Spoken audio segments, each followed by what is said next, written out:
fell out of the world, but my fingers holding on to the devil. I know all my troubles are hanging your trigger. Take your eyes and your mind from the road. Shoot your mouth. 4 minutos, estamos hablando con María Rachid, que es hoy la vicepresidenta del INADI. Recordemos que renunció la semana pasada. Nos está contando y nos dio la primicia, cosa que agradecemos, de contarnos qué fue lo que pasó en esto. Bueno, en una relación que, como ella decía, duró 5 meses tan solo al frente de la vicepresidencia del INADI, con muchísimos inconvenientes, con quien era el titular también. Estamos hablando de Claudio Morgado. Y nos estaba contando una serie de irregularidades que uno nunca se lo hubiese podido imaginar dentro de lo que es este instituto. La verdad que inexplicable. Y vos decías, digamos, que hay un montón de irregularidades cuando nos empezaste a contar en la nota. Por ejemplo, firmar el teléfono celular de la mujer de Morgado, digamos, por esto, el doble control, que se le llama la doble firma. ¿Qué otras cosas, digamos, se detectaban? O las que vos veías. Bueno, principalmente celulares que no deberían tener otras personas, como la esposa de Morgado. Él mismo dice, hace poco, hace unas declaraciones en un canal de televisión en donde dice no me permitía ni siquiera pagarme los almuerzos. Yo no creo que el Estado tenga que pagarle el almuerzo todos los días a un funcionario. Una cosa es un almuerzo de representación, cuando uno va, ahí tiene una reunión con un legislador, con una organización e invita un almuerzo. Pero otra cosa es que el Estado te pague los almuerzos de todos los días o las cenas de todos los días. Claro. El Estado no tiene por qué pagarle esto a los funcionarios. Y esto al señor Morgado le parecía lo más natural del mundo. A mí no me parece lo más natural y yo no puedo firmar este tipo de cosas. Claro. Y después contratos de gente que además tenían contratación de tiempo completo en otros lugares, como el Senado de la Nación. O sea, gente que al mismo tiempo era asesora de Negre de Alonso y al mismo tiempo era asesora del INADI, tiempo completo en los dos lugares. Claro. Entonces, es decir, que obviamente esto seguramente el interventor lo va a poder sacar a la luz. No tengo duda que así va a ser, porque obviamente la Presidenta confía en quien ahora está interviniendo el INADI, que ya ha tomado funciones. Ahora, quiero preguntarte a vos, María, digamos, alguien que venís militando y que venís trabajando en esto hace tantísimos años, es decir, ¿qué va a ser tu futuro? ¿Cómo ves tu futuro? Bueno, yo voy a seguir trabajando, yo confío plenamente en este proyecto. Yo creo que siento el absoluto respaldo de la Presidenta de la Nación. Creo que Néstor fue muy claro cuando dijo que no hay que dejar los ideales en la puerta de la Casa Rosada. Yo no dejé mis ideales en la puerta del INADI. Y como no los dejé en la puerta del INADI, todo este tiempo estuvimos justamente investigando todas estas cosas, terminando de esta manera, pero bueno, investigando todo esto para poder aportarlo a la justicia. Creo que podemos seguir aportando. De lo que vos venís haciendo, digamos, todavía hay un montón por hacer, digamos, de este trabajo que venís realizando contra la discriminación. Hay muchísimo por trabajar. Nosotros, bueno, ahora soy parte de la lista 604 a legisladores por la Ciudad de Buenos Aires. Mi idea es aportar todo este trabajo por la igualdad y contra la discriminación en la ciudad. Hay mucho por trabajar en relación a la igualdad en la Ciudad de Buenos Aires. ¿Cómo es, por ejemplo, el gobierno de Mauricio Macri en este sentido? Lo que tiene que ver con la igualdad, es decir, ¿tiene algunos organismos? Bueno, el gobierno de Mauricio Macri es un gobierno sumamente discriminatorio. No nos olvidemos, hay primero cuestiones puntuales y concretas. No hay igualdad en el acceso a la salud, a la educación y a la vivienda en la ciudad, aún teniendo una ciudad que tiene los recursos para garantizar esa igualdad. No se utiliza más del 20% del presupuesto que tenemos para la infraestructura de los hospitales y las escuelas.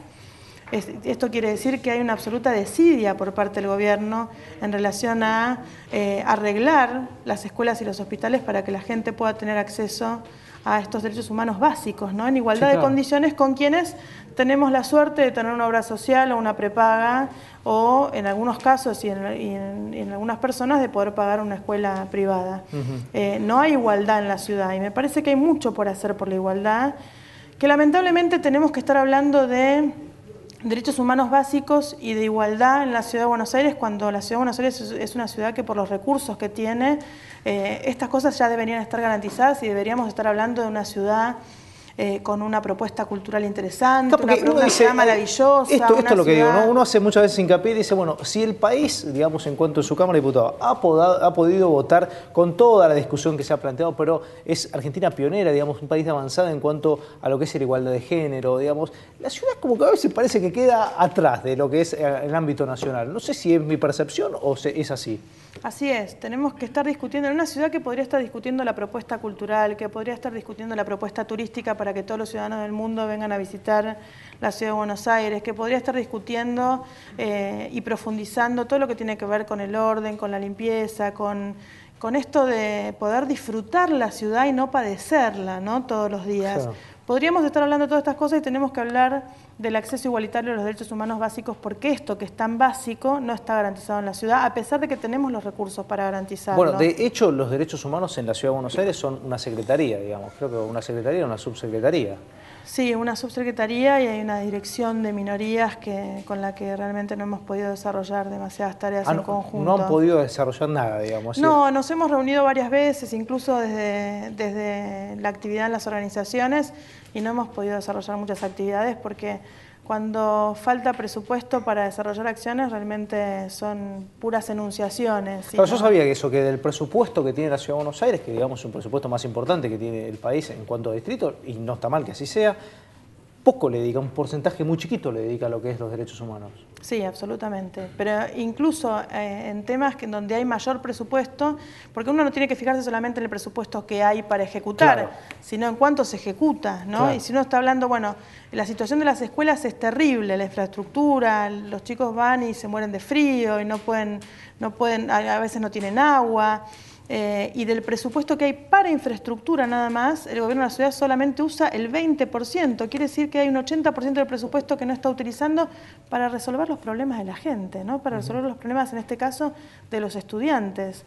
Creo que podríamos estar debatiendo otros temas de la ciudad y lamentablemente tenemos que debatir todavía estos temas que deberían estar garantizados. Y yo creo que este es el aporte que puedo hacer en este momento, que me han convocado a hacer al formar parte de la lista 604, y quería transmitir algo que tiene que ver con esto del INADI, ¿no? Hay por ahí algunos compañeros que con algún temor de que hablar de estas cosas y justo en la campaña, yo creo que hay que recordar lo que dijo Néstor, ¿no? No hay que dejar los ideales en la puerta de la Casa Rosada, ni de ningún lugar de la función pública que uno ocupe. Y no solamente no hay que dejarlos en la puerta, sino que hay que reivindicar esos ideales, hay que reivindicar la militancia, y eso es lo que yo estoy haciendo en este momento. Y creo que quienes apoyan esto, de que estos temas hay que hablar, estos temas hay que denunciarlos, van a apoyar también la lista en la que estoy en cuarto lugar, que es la 604. María, te agradecemos muchísimo que hayas venido, que nos hayas dado esta prioridad y este privilegio de ser el primer medio para hablar. Obviamente estamos a disposición para esta campaña que obviamente estás emprendiendo para ser legisladora en la ciudad. Muchas gracias por venir. A ustedes. Gracias. Nos vamos a la pausa. Ya volvemos y estamos hablando con el doctor Eduardo Barcesat, que hoy hizo una presentación en conjunto como representante de las Madres de Plaza de Mayo ante el juez Norberto Ollarvide. No se vayan.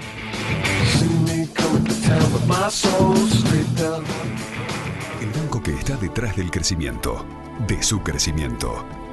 Por eso, le brindamos créditos para la inversión con plazos de hasta 9 años de financiación, en pesos y con 2 años de gracia. Vice, Banco de Inversión y Comercio Exterior. Podés seguir pidiendo deseos o empezar a cumplirlos. Con Quiniela Plus podés ganar más de 350.000 pesos por solo 2 pesos. Para seguir creciendo juntos, no te quedes afuera.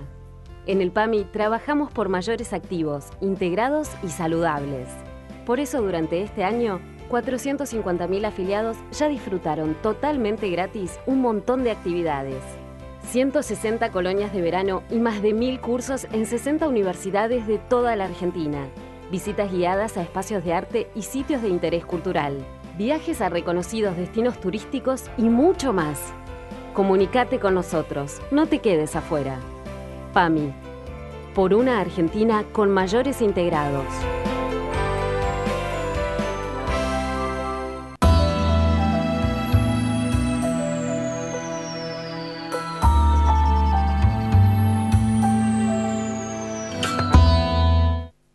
Créditos hipotecarios del Banco Ciudad. 20 años cuota fija y los últimos 3 años de regalo. Y ahora, si compras en la zona sur de la ciudad de Buenos Aires, te bonificamos la tasa en 4 puntos.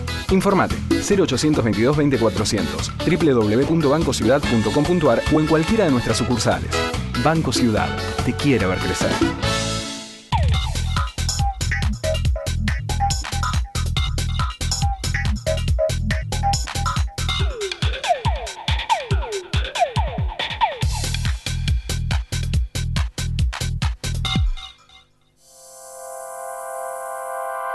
La energía te acompaña siempre. Edenor.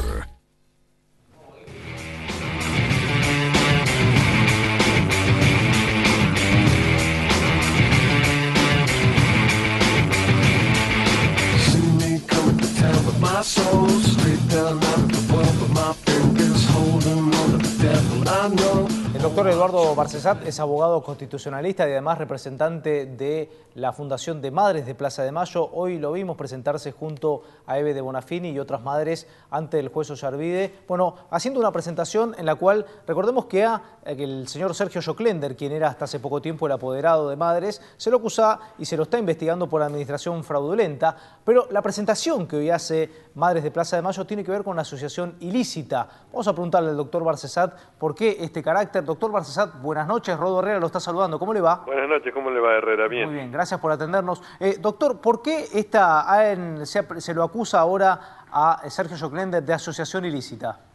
Porque entendemos que ha habido un montaje que empleó parte de su anclaje en la Fundación Madre de Plaza de Mayo, parte en las empresas que fundó o compró Sergio Joclender, parte también de ello son las cuevas financieras donde se hicieron descuentos de cheques correspondientes a la fundación, y todo esto para poder cometer diversas exacciones a los fondos que correspondían a la Fundación Madres por el proyecto Sueños Compartidos, es decir, las viviendas para los grupos carenciados, para aquellos que carecían en las villas de vivienda digna, y estos proyectos proveían no solo de la casa, sino también del centro asistencial, del centro educativo y proveeduría, de modo que era un proyecto integral con muy buena tecnología, con precios comparativos inferiores a los de otras construcciones que quizás no tenían igual calidad de prestacional,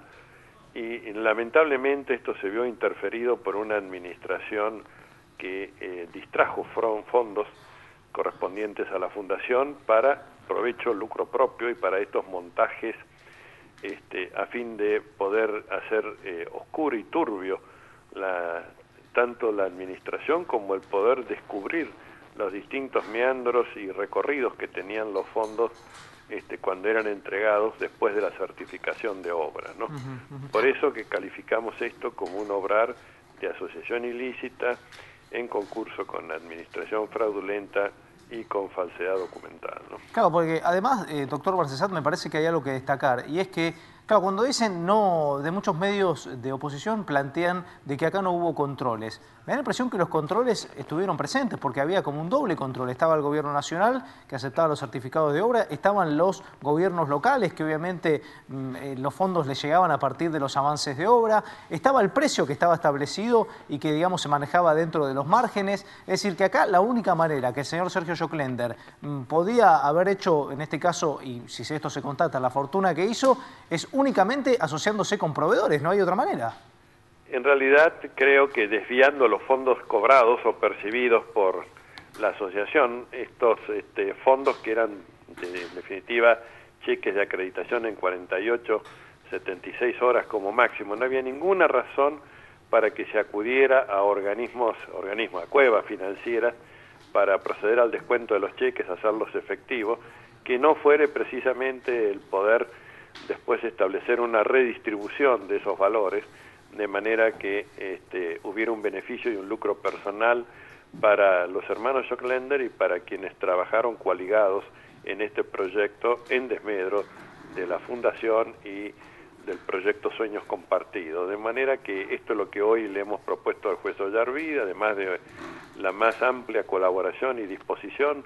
A la fecha se está llevando a cabo una auditoría que arranca desde junio de este año retrocede hasta el año 2006, que fue cuando empezó el proyecto Sueños Compartidos, para establecer qué fondos fueron desviados y cuál fue el destino de esos fondos y la cuantía de lo que se ha defraudado a la Fundación. Pero tal como lo ha dicho Eve, acá no solamente se trata de una defraudación, sino de una traición, porque los hermanos Joclender fueron rescatados, por así decir, del instituto carcelario, se les dio en las salidas laborales un empleo, una posibilidad de trabajo digno, más luego se les entregó con toda confianza el poder general para llevar adelante estos emprendimientos en materia de construcción de vivienda social, y lo que menos podía esperarse era que se traicionara ese cariño y esa fe, esa confianza que depositaron las madres en ello. Esto creo que también hay que ponerlo de relieve.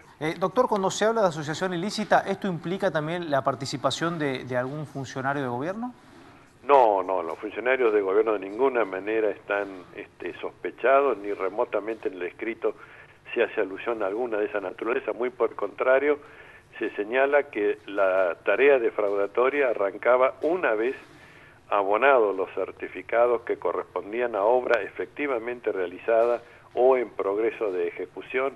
Recordemos que se trata de un trabajo en el que están enrolados más de 5.200 colaboradores, además de los empleados administrativos de la Fundación, y la preocupación central de las madres es poder seguir llevando adelante el plan de realización de obras, no paralizar esto, no perjudicar a nadie y preservar el empleo de los 5.200 trabajadores que se enrolaron en esto y que han hecho de ellos un modo de vida honesto, ¿no? Doctor, le pregunto porque en las últimas horas se conoció de que hubo un virtual, podemos decir, robo por parte de Sergio Joclender y su equipo a la Fundación Madres, porque se han llevado computadoras, se han llevado documentos. Bueno, se pudo constatar porque los vehículos de la Fundación eran guardados en un garaje que tiene custodia policial, supongo que porque ahí se guardarán también vehículos oficiales del Congreso.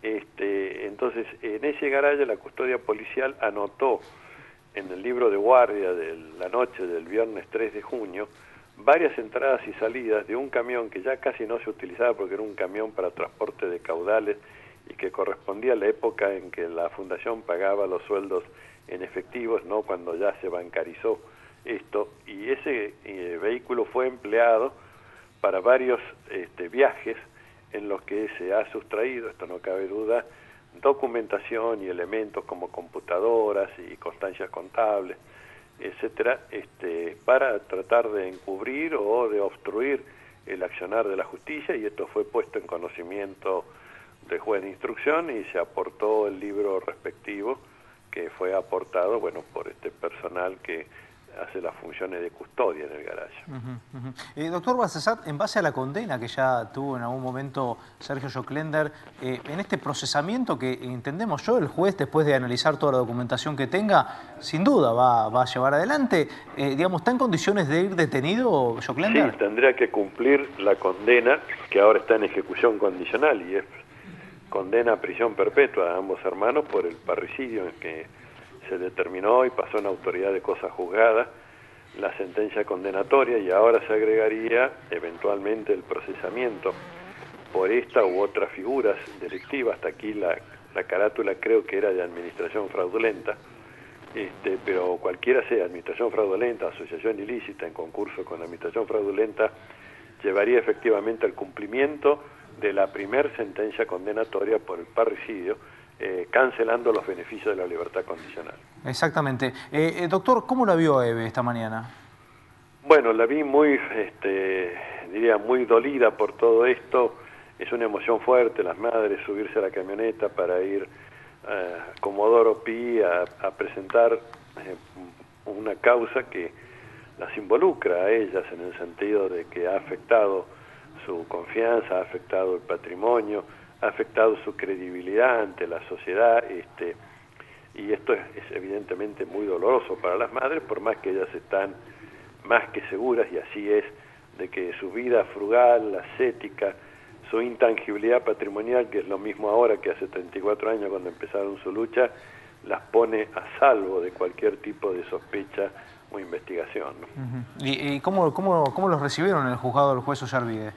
Bueno, la visita y la entrevista con el juez fue, diría, protocolar, porque bajo secreto de sumario obviamente no podía trascenderse información, pero sí, diría, el compromiso del juez de llevar adelante la tarea instructoria con todo impulso, y que además ya se habían tomado medidas cautelares, como es de público conocimiento, para impedir la salida del país y para que hubiera algún desplazamiento que pudiera frustrar la presencia de los imputados cuando sean convocados por el juez a requerimiento fiscal a prestar declaración indagatoria.